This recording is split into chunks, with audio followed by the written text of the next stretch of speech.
Hello Internet. So today what we have in front of us is a Honda Odyssey.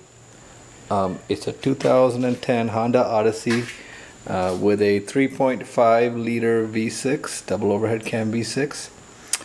And in today's video I will be explaining to you the process of draining and filling the coolant in this car with just some limited equipment. So this is a personal work. This is not a repair shop. This is my personal garage here. So as you can tell, there's no power equipment or tools here, just your basic hand tools. So I'm going to explain to you how you would go about draining and filling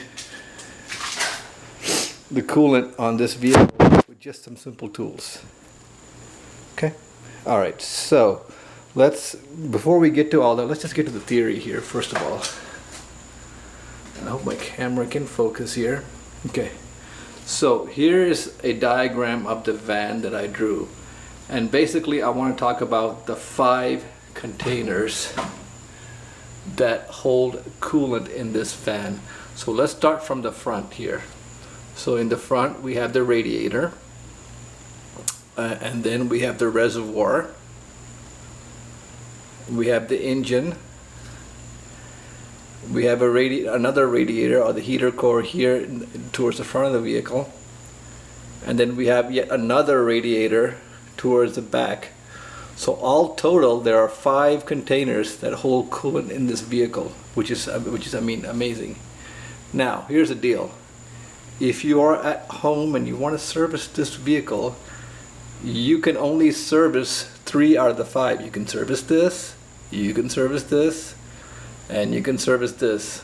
As far as these 2 are concerned, I don't know how you would service those 2, or how you would fully remove all the coolant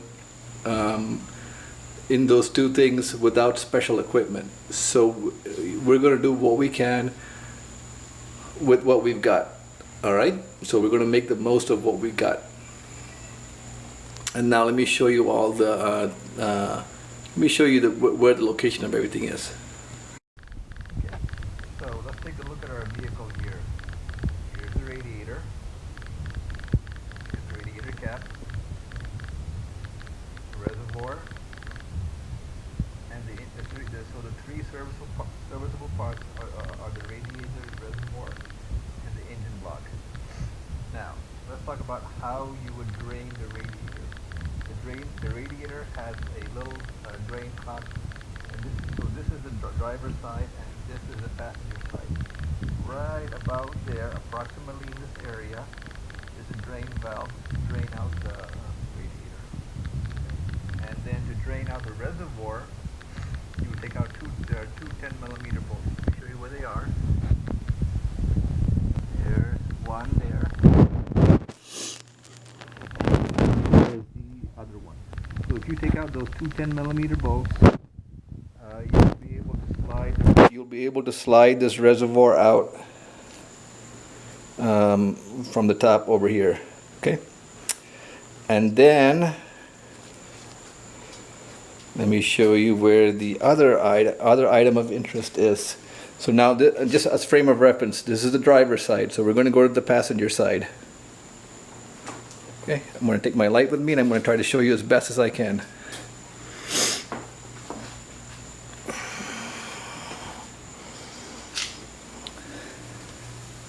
Okay, so now there's the oil filter.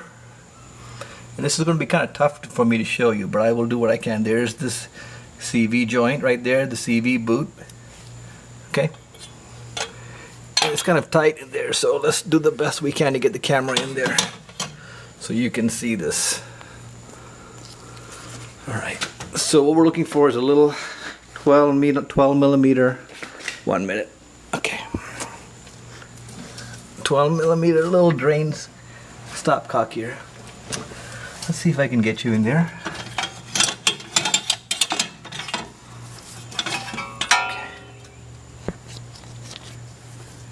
Okay, and there you go. Do you see that? That is the drain. Let me see if I can zoom in a little bit. Let me put a light here and see if I can see it. And see, there's a CV axle there. There's the oil filter, and just right above the CV axle towards the front is a little thing there. Let me zoom in a little bit so you can see a little bit better.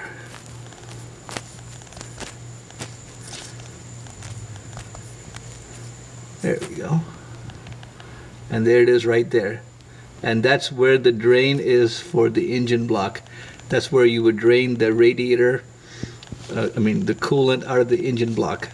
Okay, so now let's go and show you all the tools you would need to do this procedure.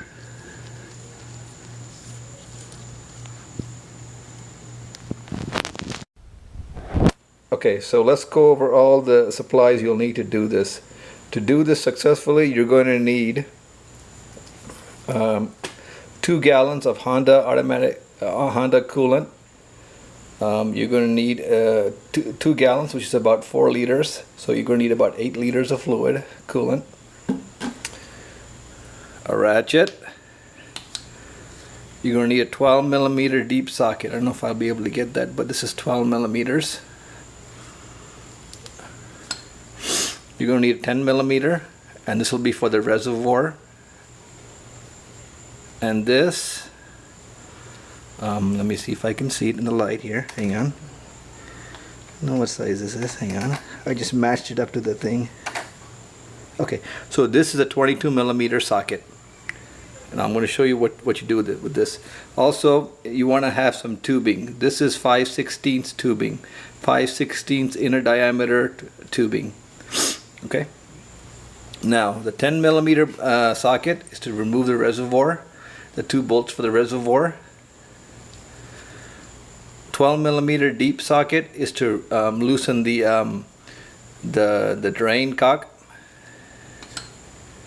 and the 22 millimeters is to open the radiator drain plug. Let me show you how that works. I actually have a spare one here. I'm lucky enough to show you I have a spare one here. Basically, what this would do would go this fits in there, and then this can actually turn by the 22 millimeter. Okay, and last thing you're going to need is the spill-free funnel. There are plenty of videos on the internet that show you how to use this. Basically, what this does is it lets you burp the system, get the air out of the system, burp it, and have a system so that way the car won't overheat on you. Okay. So, and let me just explain it to you, verbalize to you what I did, how I did this. So basically what I did, first thing I did when I did this, I had my tubing and I had my 12 millimeter deep socket. Now I'm going to do this one-handed, so bear with me. Now I'm not going to get underneath the car and show you that stop petcock. How to get to that? It's towards the passenger side, towards the back. I don't feel like crawling underneath the car to get to it, but it's pretty easy enough to drain with the 22 millimeter socket. You'll be able to drain that. But let me show you how to get to the drain cock on the passenger side. Basically, all you have to do is, this car is up on jack stands, by the way, in case you're wondering. The wheels off. Basically, all you have to do is get back up in there again. Let me put my light in there. Let me see if I can show you. Okay, where is it? It's even hard for me to see. It's a little bit difficult to do. Okay, so what you do, see that? Take the socket. Let me switch hands. Maybe it'll be easier.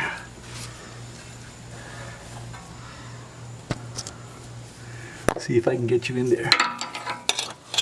Basically, all you do, sorry about that, you put this in there and then just loosen it. There you go. Let me show you what that looks like. There you go. And basically, you just loosen it. Righty, tighty, lefty, loosey. Loosen that. And once you loosen it, the fluid will start coming out. And what I did after that, I just took this actually had a longer piece of tubing, but just for demonstration, this is a 5/16 inner diameter tubing. You place it on there. As you can tell, that fits in perfectly, the 5/16, and then that lets you drain it out. Okay, and then I went after I did this. I went and drained my radiator, and then I drained the reservoir, and then just basically used my spill-free funnel to refill the radiator. Now, one thing you want to do before you start the car is make sure that you have the heater on both the front and rear heater on the highest settings prior to starting the vehicle, and then go ahead and simply fill it with the spill-free funnel. After I did that, there was no issues, and approximately I would say 1.6 gallons came out of this vehicle, almost 2 gallons. So I almost filled 2 gallons back up in this vehicle at the end of the procedure. I hope this helps, because there's not much information on the internet on how to do this procedure. Thank you again, and please leave your comments below.